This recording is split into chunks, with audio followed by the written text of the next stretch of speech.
As some of you may know, I recently did a video on pieces of gear that I've gotten rid of and the reasons why. The main reason was just the overlap, and I'm sure that a lot of you are in that same situation. You've maybe like given into the hype of some gear, let's say a sampler, but you already own 3 other samplers, right? So you don't need all of them. My focus is more on making music with the gear, and so naturally I gravitate towards the gear that I mesh with the most, just naturally. And on that topic, that's what this video is all about. Gear that I'm just I don't see myself ever getting rid of, unless maybe there's like a Mark II version release of said piece of gear. In that case, I think it's fair game. I always like to mention this at the beginning of the video, ways of supporting what I do, supporting this channel. Just being here watching is great, so thanks so much to everyone who's been watching. There are affiliate links to all of the gear that I'll be mentioning in this video, and specifically, if you're interested in the Oxi One, you could actually buy directly from them. Use that link in the description. There's a 5% discount on that link. My Discord has also really been picking up. There's a lot of like tech brains community vibes over there, all about synths, electronic music. And if you'd like to take it a step further, maybe you'd be interested in joining my Patreon. There's exclusive content there. In fact, there's actually an extended version of this video where I mentioned 2 other pieces of gear on this list over on the Patreon. Let's get started with the Oxi One. I've been raving about the Oxi One ever since I picked it up at Superbooth last year, like 2023 Superbooth. I use it all the time, mainly as a composition tool. I think it's perfect for that sort of thing. I can control multiple voices at once, which is what I've been doing with the analog Rytm recently. Where I'm at still with this thing is the matricial sequencer. I just absolutely love this sequencer. If I hit play, you could actually see that there's 4 playheads, and I can control the MIDI channel for each of these voices, right? So this is all within sequencer 1. If I go down to sequencer 2, also set it to matricial, there's another 4 voices, right? So that's 16 voices if I choose matricial for all of these. And just in terms of variety, there's several other sequencers to choose from as well. So let's check them out. So mono, poly, there's chord mode, there's multi-track, which is great for drums. And within multi-track, there's also like a Euclidean mode that you could use for each of your voices. And same thing here, if I want to control each of my drums individually, each of these is a voice, and I could go in and change the MIDI channel for each of these voices. So this would also work really well with the analog Rytm or other drum machines. I haven't even explored all of the sequencers. Like there's stochastic mode, which I haven't checked out yet. So that's another one that I still need to explore. Maybe I'll do like a dedicated video on that in the future. What do you guys think? Let me know in the comments. Going back to the matricial sequencer though, I find that this is just the best way to come up with very quick ideas. Like it's very sequencery, which sounds stupid to say, but there's so many parameters that you could work with, right? You could, just randomly plug in a bunch of notes, do the same thing with intervals. There's a pulse parameter there as well, velocity. And then for each of these, you could change the length of everything too, like maybe make the velocity an odd time, make the pulses an odd time, right? So all of these parameters are like sort of bouncing off of each other, and it constantly just spits out new ideas at you. You could make it like a generative thing, or you could make it a much shorter length, like 16 steps, 32 steps. I've been doing a lot of techno music recently, and I find that matricial mode for me at this point is the go-to. And also just some general thoughts about investing in a quality sequencer. It actually saves you a lot of time and potentially money as well. So how does that work? Well, the synths that I purchase, a lot of them do have sequencers, but they're not 100% focused on being a sequencer. So if you have a really high quality sequencer, you could pretty much just forget about learning other sequencers that are lower quality, right? And I could say with confidence that synths that have sequencers, that sequencer is just not going to be as strong as something like the Oxi One. The Torso T1 is another great example of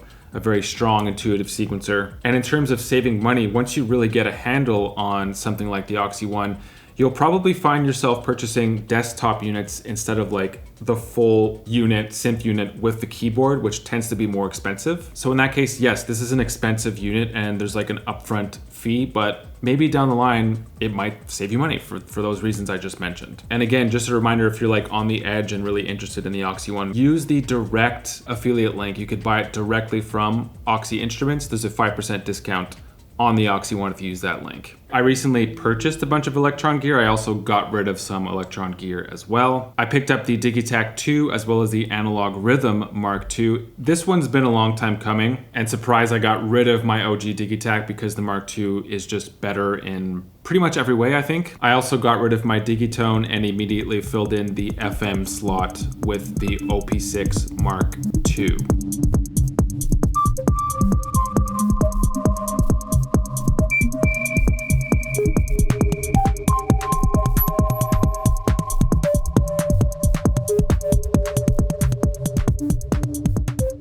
To me, both Digitakts have the most fluid Elektron workflow of any of the units. So you might be asking like, well, what's the point of picking up the analog Rytm Mark II in that case? Well, so far it's for one reason, and that's for the individual audio outs. And also the fact that if you use the internal analog sounds, it's analog from A to B, which does sound great, especially if you're using a cool mixer like the SSL Big 6. I also recently picked that up as well, making some changes here, some reinvestments. I also really do like the flexibility of having both a source and a sample page. So if you want to, you could have an analog, let's say kick drum, and then over top of that, you could layer, the transient of some other kick or a perk or something like that. That's an option. What would be really cool though is if there were two filters instead of one, because this filter affects the source as well as the sample. So you can't, like, for example, choose the high end of one kick to really get that like clicky transient and then have the low end of a nice fat analog kick.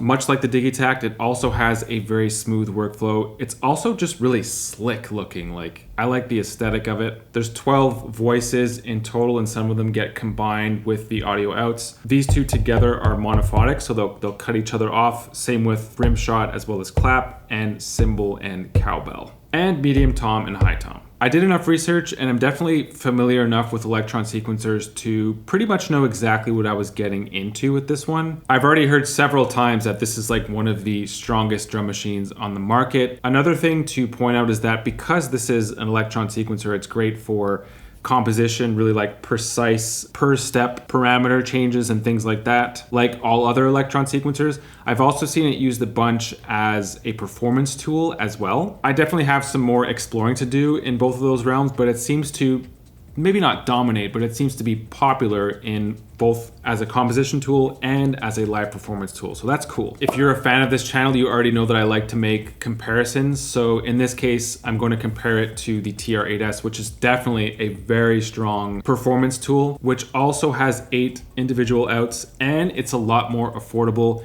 At the same time, it's not nearly as strong of a sequencer or like composition tool. Like, you're not going to be coming up with super precise and creative parts like you can with the analog Rytm. On top of that, in terms of MIDI compatibility, the TR-8S also just does not compare at all to the analog Rytm. So in terms of syncing up with other units, you just don't have that same sort of precision. And the TR-8S is not true analog, although it does use a new-ish technology called analog circuit behavior, which emulates the sound of analog circuits. So they both have their pros and cons. I find that the TR-8S is a lot more useful as a live drum machine, as well as like a software or DAW enhancer. Like, I've used it a bunch with Ableton Live. It works great for that. It's very tactile. It's like a hands-on MIDI controller on top of being an audio interface, as well as having 8 outs. In fact, I did a video focusing on that with the 8S, so here's a link to that if you'd like to check that out as well. So we do have another synth to add to this list, but before doing that, let's talk about today's sponsor, DistroKid. If you're watching this channel, chances are that you're a hobbyist or possibly even someone who would like to officially release their own music to major streaming platforms. DistroKid is a great option to do this for many reasons, mainly because they're super affordable.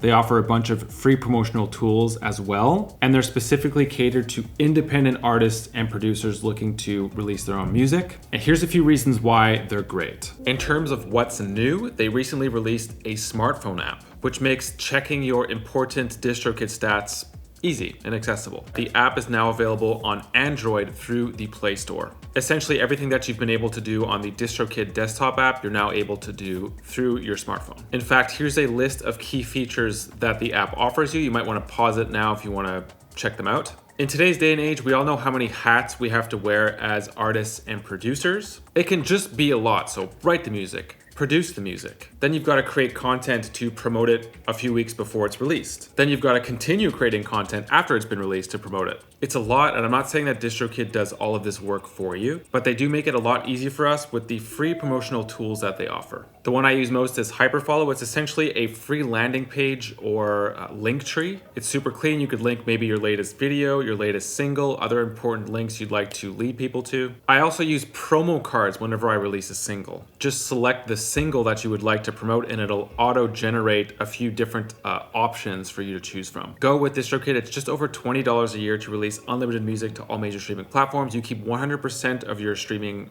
royalties. So many other tools that they offer for someone who's independent. They're made for us. And there is a discount linked in the description of this video if you would like to join. Going back to my latest gear I'm selling video, I actually went hard on eliminating my teenage engineering gear. I got rid of all of my pocket operators as well as the OPZ, which I've been like back and forth on the edge about. I finally got rid of it. I also got rid of the TX6, and so what I did hold on to is the OP1, which made it onto this list. I also kept the EP133 as well as the OB4, which is actually on one of my previous gear I'm never gonna sell list. About the OP1 field, I do know that people have mixed opinions about this unit, and for very good reason. I know that a lot of people are kind of just like done with teenage engineering and especially the OP1 field. This thing's been around for well over a decade now, and so a lot of you might just be asking why? Like, why did it make it to this list? I mean, some cons right off the bat. MIDI syncing is an absolute bitch with this thing. It does have several creative sequencers to work with here, but they're all super limited or just very weird. Checking out the tape reel, it's pretty much a nightmare trying to compose anything more than like 4 bars. It's very easy to print something maybe with the wrong effects onto the wrong track. It's easy to write over previous parts. There's no undo button. And if you run into any of those problems, it pretty much means that you have to restart that idea. It's basic. Everyone already knows. It's very expensive. It's too expensive. Like for the price of the OP1 field, you could buy a much more practical unit, maybe something like the Analog Rytm MK2. I'm pretty sure they're the same price. And that's crazy, yes. Yes to all of these things. That being said, I've always felt like the fun factor on the OP1 field has always been up there. I don't think there ever will be anything that has the same workflow or even anything similar to this thing. It came out of nowhere a decade ago, and it really is a unique piece. It's a piece of art, really. And despite all of its like compositional technical workflow, I would say flaws, it's a great idea sketcher. Like I mentioned, if you're creating something that's maybe 4 bars long, it's great for that sort of thing. And I do admit, I mean, we all have our biases. This is the synth that started it all for me, so maybe that's the reason why I'm still holding on to it. So despite it being extremely expensive now and thus making it inaccessible to most people in the synth world, yes, that's the reality. And I think that's why so many people have been bothered about teenage engineering, because 5 or 10 years ago, they were actually a great intro into the synth world, and they still are with like pocket operators. Even the EP133 is a great beginner unit, but they seem to be trending in this direction of just bumping up the prices of all of their units. Outside of that, like I said, it's a very fun unit. It's just great for twisting knobs and not really knowing exactly what's happening. If you're going to a studio session or a jam or whatever, it's also just a great tool to show up with if you want to come up with like some quirky synth parts. Something like that, you know? That is all for this video. If you have any comments, definitely leave them in the comment section of this video. There's also an extended version of this video over on my Patreon, so go check that out. Your support would be greatly appreciated. If not, I also have a Discord server, which is getting more and more active. I'm on there all the time. There's discussions about synths going all the time. So if you're like a forum seeker, then that's definitely the place for you. Community vibes. Yeah. Thanks for watching, and I'll see you around.